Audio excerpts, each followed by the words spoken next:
பிணியும் எந்தனை கண்டால் நில்லாதோட நீ எனக்கு அருள்வாய். முருகன் உள்ள வந்தா முகம் அழகாயிரும். உடனே நீங்க நினைக்க கூடாது பேரன் எல்லாம் போட வேண்டாமா சார், அதெல்லாம் போயிடும். கிருபானந்த வாரியார் முகத்தை பார்த்திருக்கீங்களா?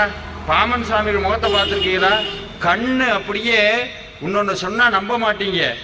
முருகனுடைய பக்திக்குள்ள ஈடுபட ஈடுபட ஈடுபட நீங்க மனசுல நினைக்கிறீங்கல்ல, உதாரணத்துக்கு இது வேணும் இது வேண்டாம் அப்படின்னு ஏதோ ஒன்று வேணும்னு நினைச்சோம்னா அதே மாதிரி நடக்கும்.